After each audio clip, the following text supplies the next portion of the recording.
शिव जी का स्वरूप, मेरे महादेव का स्वरूप वैराग्य का दर्शन कराता है।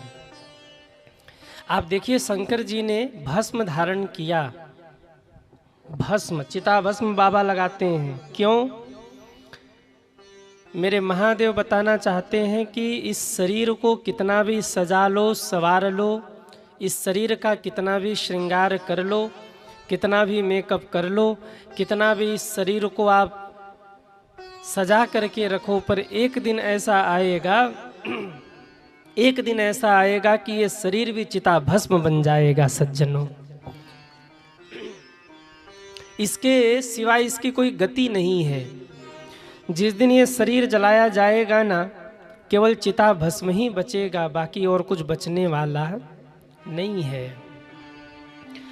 बाबा ने सांप लपेटा गले में, मानो महादेव कहना चाहते हैं कि अरे मानव, तू कहाँ अपने आप को भूला है। मैं अपने गले में सांप लपेट के घूम रहा हूं और मानो ये मेरा संकेत है।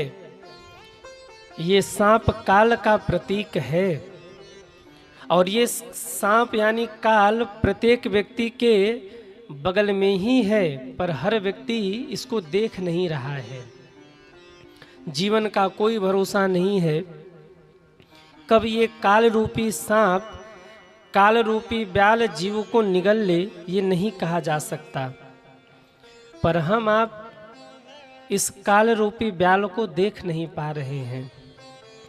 शंकर जी ने सांप रखा गले में, मानो बाबा कहना चाहते हैं ये काल रूपी ब्याल हम सब के बगल में है और ये काल रूपी ब्याल कब हमको आपको अपने गाल में भर ले, ये कोई भरोसा नहीं है। इसलिए भजन करो, भक्ति करो।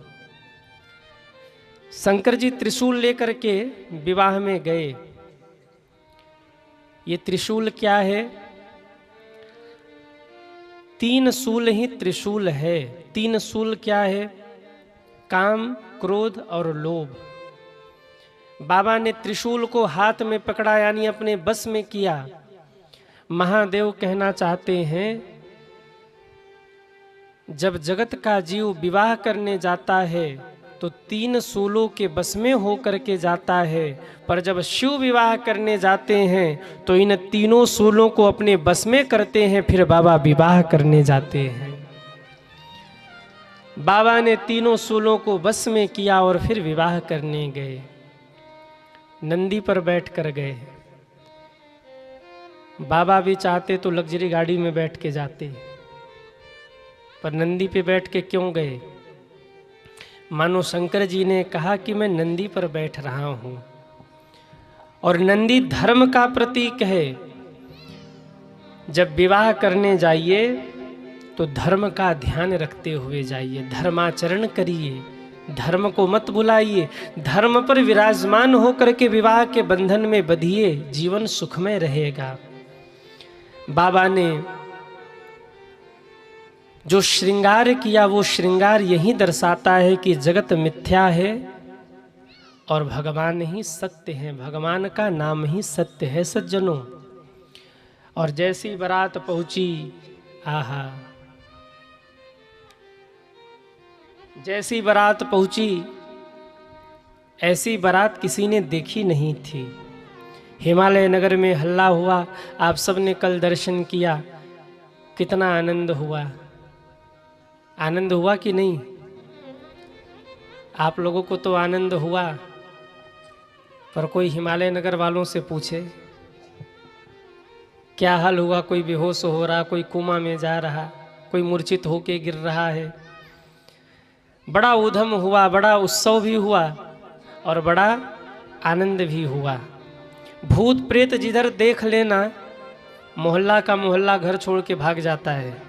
भूत प्रेतों के सामने कोई नहीं खड़ा होता। वो तो बाबा ने कैसे कैसे भूत प्रेतों को रोक करके रखा और कैसे कैसे विवाह संपन्न हुआ। जब बाबा का विवाह हो गया तो हिमालय नगर की माताएं बड़ा प्यारा गीत गाती हैं और गीत गा के भगवान शंकर से कहती हैं, बाबा बड़ी कृपा हुई जो आप पधारे, आपके दर्शन हुए। ऐसा दुल्हा हमने आप जैसा तो देखा ही नहीं। और माताएं कहती हैं, अरे गौरा के दुल्हा सलोना हो, कोई टोना न डालो। अरे गौरा के दुल्हा सलोना हो, कोई टोना न डालो। गौरा के दुल्हा सलोना हो, कोई टोना न डालो। टोना न डालो, कोई टोना न डालो। टोना न डालो, कोई टोना न डालो। टोना न डालो, कोई टोना न डालो। टोना न डालो, कोई टोना न डालो। अरे गौरा के दुल्हा सलोना हो, कोई टोना न डालो। गौरा के दुल्हा सलोना हो, जय हो। कोई टोना न डालो। गौरा के दुल्हा सलोना हो, कोई टोना न डालो।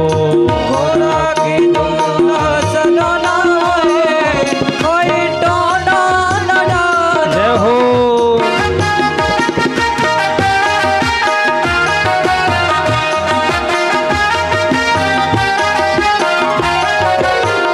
कुंद इंद शंख और कपूर ऐसन देहिया।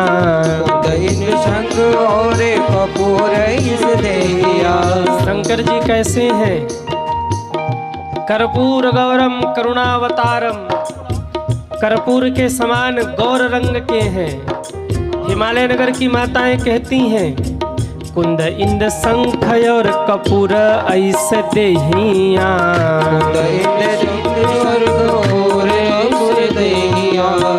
असबर हो असबर हो असबर भैले ना हो ना हो।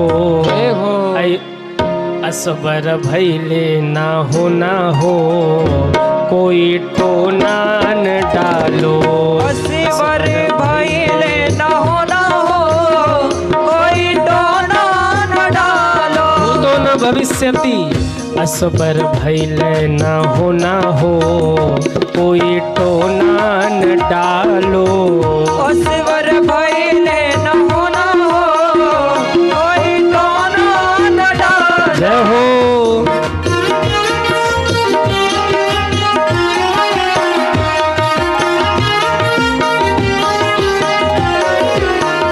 गौरा के बियाह देख जियरा जुड़ैले।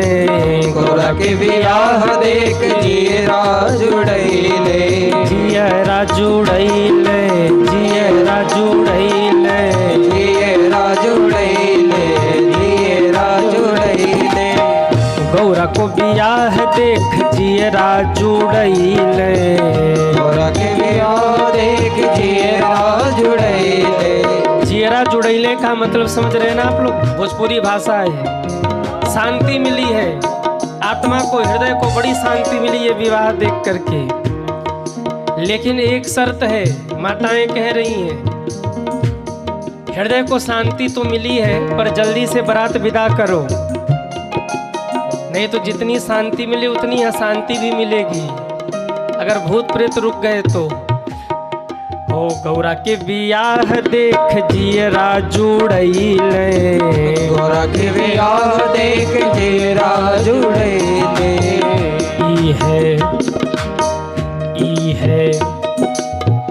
ई है बियाह ई है गौना हो, कोई टोना न जालो।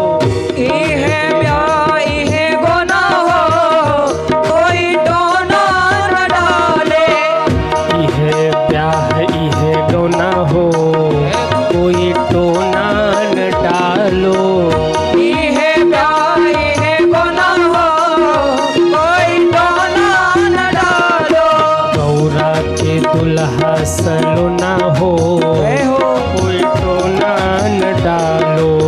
गौरा के दुल्हा सलोना हो, कोई टोना न डालो।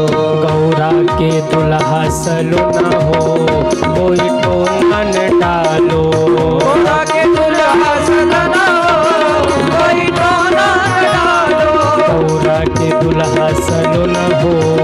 कोई टोना न डालो। गोरा के दुल्हा सलोना हो, कोई टोना न डालो।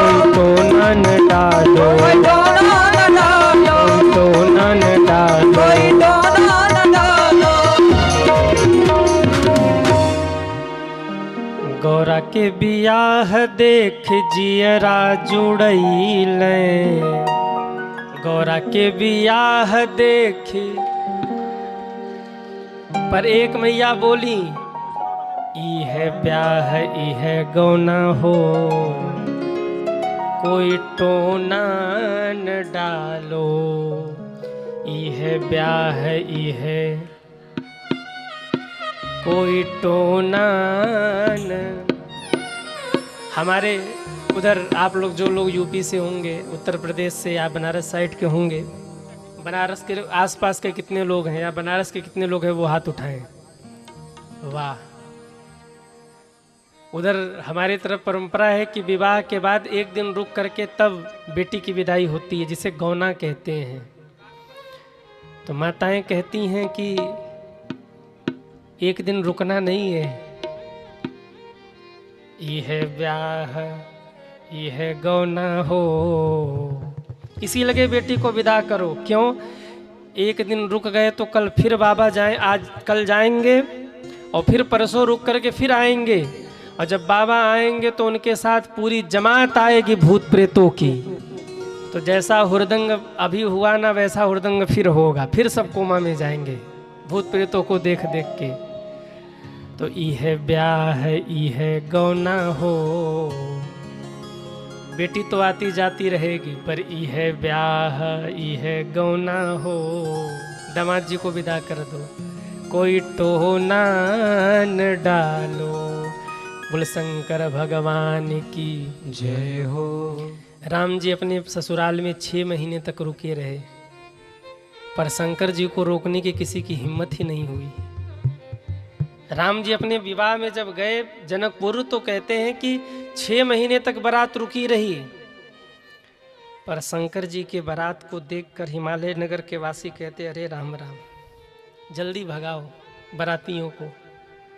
भूत प्रेत भी परम विचित्र विचित्र है ना, नाच ही गाँव ही परम तरंगी भूत सब नाचते गाते उत्सव में सम्मिलित हुए थे। बारात भोजन करने बैठी, स्थिति ये हो गई कि परसने वाले परस के जा नहीं रहे हैं, इधर खाना खत्म, थाली खाली। परसने वाले परेशान हो गए, हिमालय राज से बोले, महाराज हम नहीं खिला पाएंगे बारातियों को, जितने भूत प्रेत हैं ना, हम इधर पर अभी पूड़ी वाला उधर गया नहीं कि इधर पूड़ी खाली। फिर पहले वाले अरे पूड़ी ले आओ, सब्जी ले आओ, रायता ले आओ, मिठाई ले आओ। अब बेचारे एक लाइन पूरा करते नहीं, फिर दूसरी लाइन, और दूसरी पंक्ति वाले कह रहे हमारी तरफ आओ, नहीं मार डालेंगे तुम्हें। परसने वाले सब पात्र रख रख के गए, हिमालय राज के पास जाके बोले हम नहीं परस पाएंगे महाराज, किसी और की जिम्मेदारी लगाइए। हिमालय राज ने नारद जी को बुलाया, कहा इन भूत प्रेतों को भोजन कराने का कोई तरीका है क्या? नारद जी ने कहा एक काम करो, एक लाइन से भोजन रख दो, कुछ लगा करके, क्या बोलते उसको, है स्टाल, रख दो लाइन से पूड़ी सब्जी खीर रायता मिठाई, और कह दो भूत प्रेतों से कि रखी पड़ी है वो, जिनको जो खाना है खा लें। एक जगह सारा भोजन रखा और भूत प्रेतों को कहा जाओ तुम लोग खाओ। अब सारे भूत प्रेत दौड़े, अपने से थाली लिया, अपने से सब्जी, अपने से पूड़ी खाना शुरू किया, और मुझे लगता है कि ब्रूफर सिस्टम वहीं से शुरू हुआ। सबसे पहला ब्रूफर सिस्टम कहाँ हुआ था? कहाँ हुआ था? शंकर जी की बारात में सबसे पहले ब्रूफर सिस्टम वहीं से शुरू हुआ। आहा, खूब जम के बारातियों ने भोजन किया। अब बारात विदा हुई, सब कैलाश पर लौट के आए हैं। किसी भी कन्या का जब विवाह हो ना, तो उसके मन में होता है कि कम से कम रहने के लिए हमें अच्छा सा घर मिलेगा। नहीं अच्छा सा घर मिला तो एक कमरा तो मुझे मिलेगा ही जिसमें हम सुकून से रह सकेंगे। शंकर जी नंदी पर बैठे बैठे जा रहे थे, माता पार्वती सोच रही थी कि बढ़िया घर मिलेगा, पर वहाँ नंदी जाके कैलाश पे रुक गए। माता जी ने कहा भोले बाबा आगे चलिए, घर चलिए घर। शंकर जी ने कहा देवी यहीं अपना घर है। माँ ने चारों ओर देखा, पहाड़ ही पहाड़। बोले भगवान हमको यहाँ रहना है। भोले बाबा ने कहा देवी अपना घर तो यही है। माँ ने कहा भोले बाबा अब तक आप जैसे रहे वैसे रहे, पर अब आपका विवाह हो गया, मैं आपकी धर्म पत्नी हूँ, मेरे रहने के लिए कम से कम एक घर तो चाहिए ना, मेरे लिए एक घर बनवाइए। शंकर जी ने कहा कि देवी अपना घर तो यही है, हम यहीं प्रसन्नता के साथ रहेंगे। पर माँ ने जिद किया नहीं प्रभु हमें एक घर चाहिए। भोले बाबा तो भोले बाबा, अब इनको कौन सा निर्माण करवाना है, संकल्प ही तो करना है। विश्वकर्मा को बुला के कहा एक दिव्य भवन का निर्माण करो और ऐसा भवन बनाओ कि न भूतो न भविष्यति। विश्वकर्मा ने कहा ठीक है प्रभु। समुद्र के बीचों बीच एक नगर का निर्माण किया। क्या नाम था? जग विख्यात नाम तेहि लंका। माता जी को कहा माता जी आपका घर बन के तैयार है, वो देखिए चमचमा रहा है, सोने का घर, सोने की लंका, जहां किवाड़ भी सोने का है, जहां रोडों पे सोने चांदी बिछे हुए हैं, जहां खम्भों पर मणि माणिक के जड़े हुए हैं, ऐसा चमकता हुआ दिव्य घर। माँ प्रसन्न हो गई। कहा बाबा चलिए। बाबा आके लंका के द्वार पर खड़े हुए, भीतर जाने लगे तो माता जी ने रोका कि पहले गृह प्रवेश तो करा लो। शंकर जी मुस्कुराए, हो गया कल्याण, अब कल्याण हो जाएगा इनका, अब गई ये लंका हमारे हाथ से। कहा ठीक है तो ब्राह्मण को बुलाना पड़ेगा। कौन है ब्राह्मण? तो ध्यान लगाया तो उस समय सबसे विद्वान कोई पंडित था तो वो रावण था। शंकर जी ने कहा अपना ही चेला है।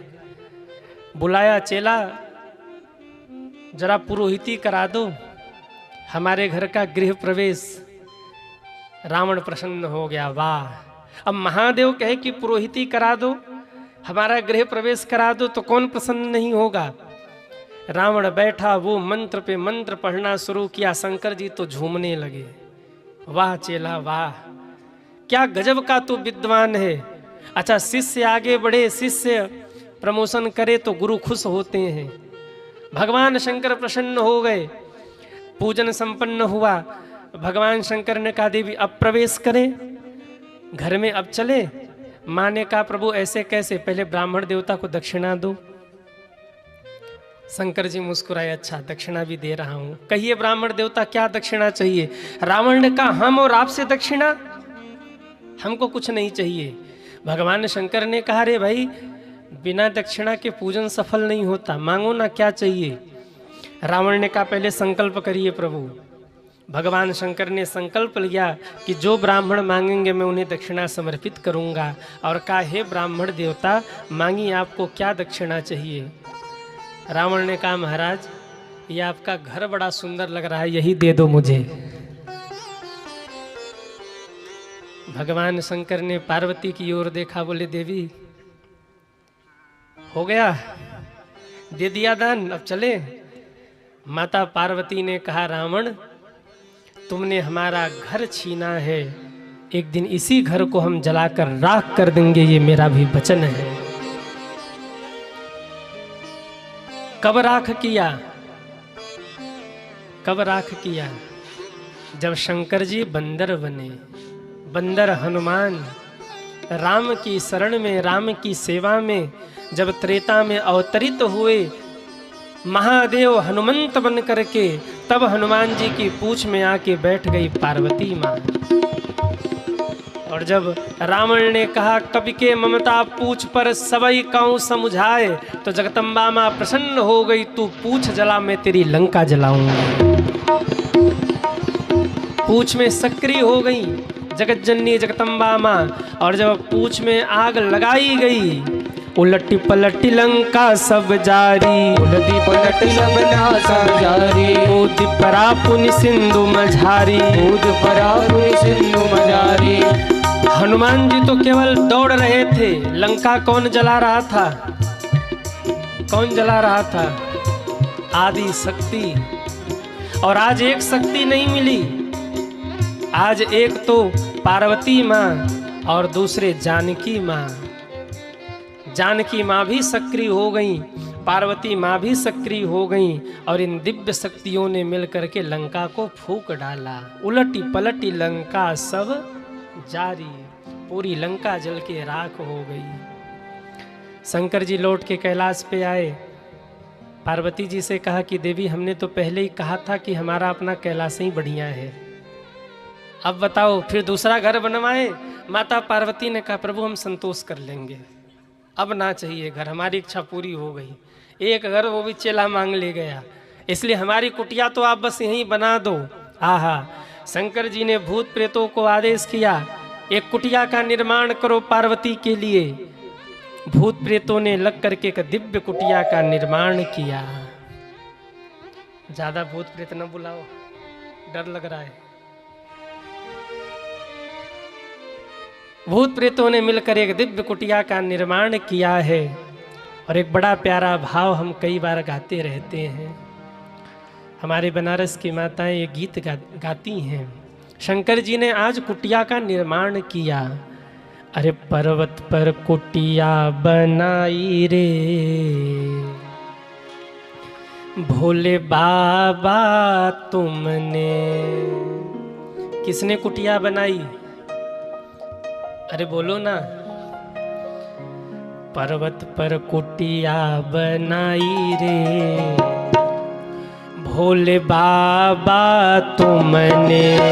पर्वत पर कुटिया बनाई रे, भोले बाबा तुमने। सावन में कुटिया छवाई रे, भोले बाबा तुमने। सावन में कुटिया छवाई रे, भोले बाबा तुमने। बाबा तुमने, भोले बाबा तुमने। बाबा तुमने, बाबा तुमने। सावन में कुटिया छवाई रे, भोले बाबा तुमने। सावन में कुटिया छवाई रे, भोले बाबा तुमने। जरा उठाइए दोनों हाथों को, हरि बोल।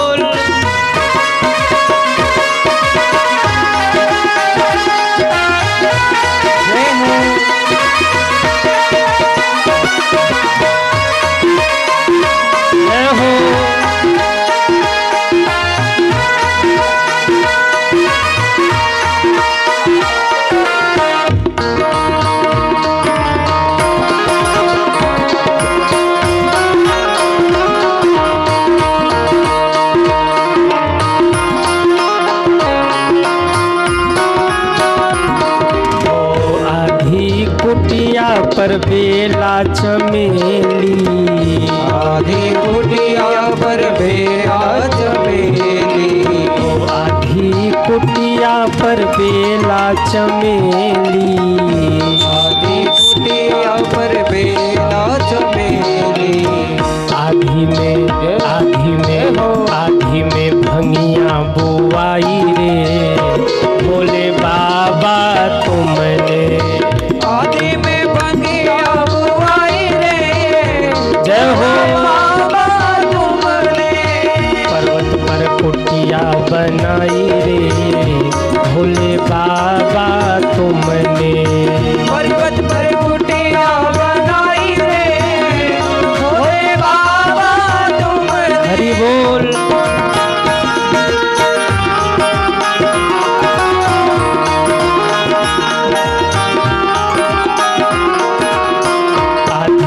कुटिया में चंदा और सूरज, आधी कुटिया में चंदा और सूर्य चंद्रमा आ गए, बोले बाबा हम भी यहीं रहेंगे। बाबा ने कहा जाओ। आधी कुटिया में चंदा और सूरज,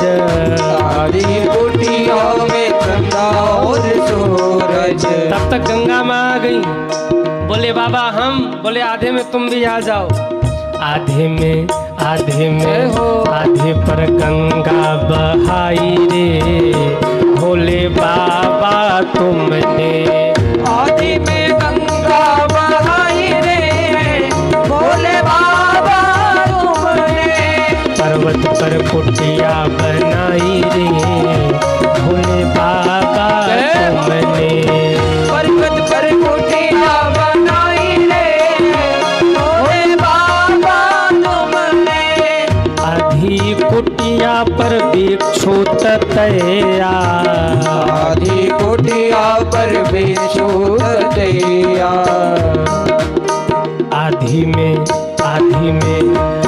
पर नाम लहराई रे, भोले बाबा तुमने।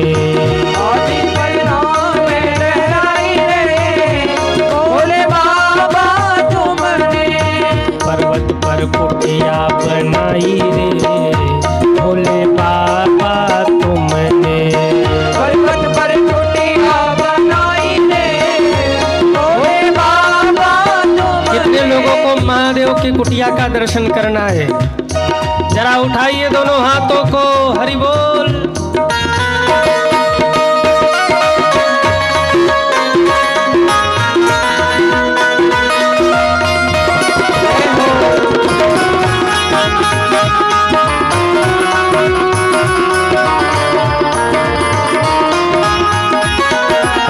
जय हो।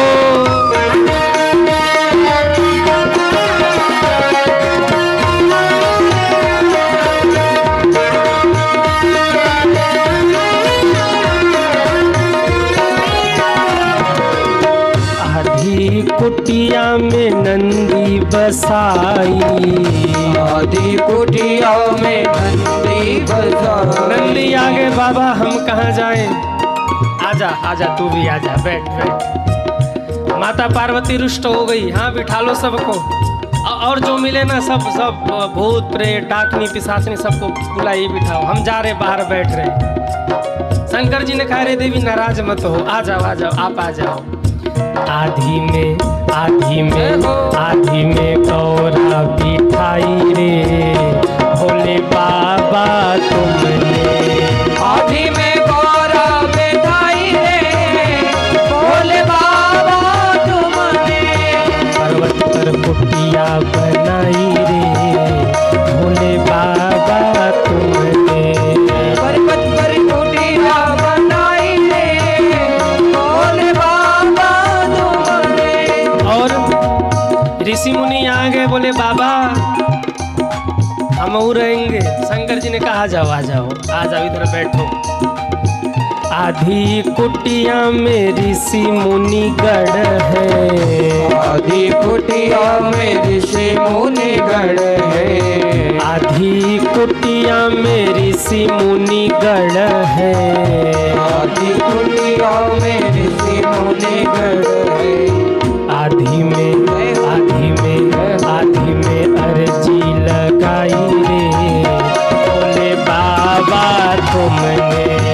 आदि में अर्जी लगाई रे, भोले बाबा तुमने। एक बार सभी दोनों हाथ ऊपर करिए और बिल्कुल आनंद के साथ। पर्वत पर कुटिया बनाई रे, भोले बाबा तुमने। पर्वत पर कुटिया बनाई रे, भोले बाबा तुमने। पर्वत पर कुटिया बनाई रे, भोले बाबा तुमने। पर्वत पर कुटिया बनाई रे, भोले बाबा तुमने। बाबा तुमने, भोले बाबा तुमने। बाबा तुमने। भोले बाबा तुमने। अरे पर्वत पर कुटिया बनाई रे, भोले बाबा तुमने। किसने कुटिया बनाई? पर्वत पे कुटिया बनाई रे। अरे जरा गा के सुनाओ शंकर जी को। आधी कुटिया में बेला चमेली, वाह। आधी पर भंगिया बुआई रे भोले बाबा, पर्वत पर कुटिया। वाह! अरे भाइयों, आप भी तो गा लो। केवल माताएं गा रही हैं, और ये इसलिए गा रही कि ये रोज गाती रहती हैं। आधी कुटिया में नंदी बसाई, आके बैठ गए नंदी जी। अब आधी कुटिया बच गई। शंकर जी ने कहा देवी अब आके विराजो। आहा, आधी में गौरा बसाई रे बोले, ओ सावन में कुटिया छवाई रे भोले बाबा तुमने, भोले बाबा। बोलिए शंकर भगवान की जय हो।